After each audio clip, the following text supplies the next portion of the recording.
আসসালামু আলাইকুম। হ্যালো বন্ধুরা, আশা করি সবাই ভালো আছেন। সবাই সুস্থতা কামনা করে শুরু করছি আজকে আমার লাইভ। দেখুন, যশোর জেলার চৌগাছা থানার স্বাস্থ্য উপজেলা স্বাস্থ্য কমপ্লেক্স, খুব সুন্দর একটি হসপিটাল। আসলে এটা নতুন করে তৈরি হয়েছে, 100 শয্যা বিশিষ্ট। ওই পাশে আরেকটা হসপিটাল রয়েছে, ওই দূরে ওই পাশে আরেকটা, ওইটা হচ্ছে 50 শয্যা হসপিটাল। এটা নতুন, এখনো উদ্বোধন হয়নি। দেখুন, নতুন করেছে, এখনো হ্যান্ড ওভার পায়নি। দেখেন, খুব সুন্দর, এরিয়াটাও খুব বড়। দেখুন, চলে আসলাম আজকে আপনাদের মাঝে নতুন একটা হসপিটাল নিয়ে। আসলে জায়গাটা খুব সুন্দর, আমার খুব ভালো লাগে। দেখেন, খুব প্রচুর জায়গা। ওই পাশে এরকম আরেকটা হসপিটাল আছে 50 শয্যা, ওইটাও কিন্তু এরকম জায়গা আছে। তাই আপনাদের নিয়ে চলে আসলাম। আসলে আজকের লাইভটা করা মূলত কিসের জন্য জানেন? দেশের অর্থ যখন অপচয় হয়, দেশের জনগণের টাকা যখন অপচয় হয়, তখন সবারই কষ্ট লাগে। দেখুন, হসপিটাল এত বড় প্রজেক্ট, কোটি কোটি টাকা ব্যয় করে সরকার এই প্রজেক্ট হাতে দিয়ে, দেখেন এসব জনগণের জন্যই তৈরি করেছে। কিন্তু দেখেন অবস্থায় এখনো হ্যান্ড ওভার হয়নি, এই হসপিটালটা এখনো হ্যান্ড ওভার হয়নি, সবেমাত্র শুরু করেছে। দেখেন অবস্থা, এক একটা ইট দেখেন খুলে খুলে পড়তেছে।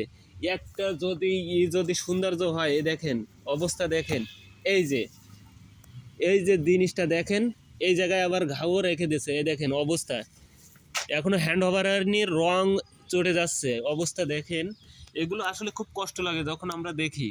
দেখেন, এটা কি কোনো মানুষের কাজ? দেখেন এই পাশের অবস্থা, দেখেন সবই কিন্তু ইঞ্জিনিয়ার। এই যে এটা তো বাংলাদেশি ইঞ্জিনিয়ারই করছে, এটা তো বাইরের দেশের ইঞ্জিনিয়ারে করেনি। দেখুন এই যে কাজটা করেছে, দেখেন সরকারি বিল্ডিং, কোটি কোটি টাকা সরকার এই জনগণের টাকা ব্যয় করে। দেখেন অবস্থায় কি পরিমাণ অর্থ লুট হয়, যার কারণে এই বিল্ডিং দেখেন এখনো হ্যান্ড ওভার হয়নি। দেখেন রং চং করে গেছে। দেখেন অবস্থা, মনে হচ্ছে যেন কয়েকশো বছর আগে করা। দেখেন, দেখতে থাকেন। এই দেখেন বিল্ডিং এর অবস্থা, দেখেন সবাই, দেখেন এখনো হ্যান্ড ওভার হয়নি। আমার খুব কষ্ট লাগে, দেশের টাকা যদি এইভাবে দেশের জনগণ মেরে খায় তাহলে কেমন লাগে? এরাই নাকি আবার দেশপ্রেমিক।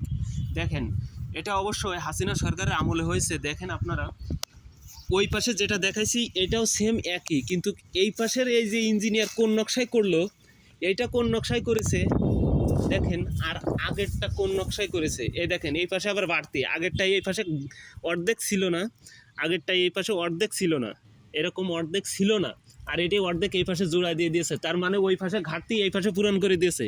এটা কোন ইঞ্জিনিয়ারে করে এইগুলো? দেখেন অবস্থা, এখনো বিল্ডিং হ্যান্ড ওভার হয়নি। দেখেন রং চং কিভাবে করেছে, দেখেন অবস্থা, এখনো বিল্ডিং হ্যান্ড ওভার হয়নি, সব রং চটে চটে যাচ্ছে। বিল্ডিং হ্যান্ড ওভার হবে তার আগে সব চটে যাচ্ছে। দেখেন অবস্থায়, এটা আসলে সবারই কষ্ট লাগে। আমার দেশের টাকা, আমার দেশেরই সব জনগণের টাকা পয়সা দেখেন কিভাবে লুট হয়। এটা দেখেন আওয়ামী লীগ সরকারের আমলে এটার অবস্থাতে দেখেন সরকার কি পরিমাণ টাকা লুট করেছে এইসব ইসের নামে। এই সব সরকারি জিনিসের এই খাত দেখায় কি পরিমাণ টাকা লুট হয়। আসলে কি বলবো আর, কষ্ট তো সবারই লাগে। কোটি কোটি টাকার প্রজেক্ট, দেখুন আপনারা হসপিটালটা এখনও হ্যান্ড ওভার হয়নি, হ্যান্ড ওভার হওয়ার আগেই সব চটে পড়ে যাচ্ছে। আল্লাহ মাফ করুক, এদের হেদায়েত কবে হবে? দেখেন ইঞ্জিনিয়ারের কাজ, দেখছেন ইঞ্জিনিয়ারের কাজ এইটা। দেখেন ইঞ্জিনিয়ার কি ইঞ্জিনিয়ার, এই পাশেরটা ওই পাশের ওইটাই পুরান করে দিয়েছে, এই পাশের ভাঙ্গা ওই পাশে পুরান করে দিয়েছে। দেখেন এখনো হ্যান্ড ওভার হয়নি, তার আগেই দেখেন অবস্থা, কি যে অবস্থা রে আল্লাহ, কোটি কোটি টাকার রং চটে যাচ্ছে সব। দেখছেন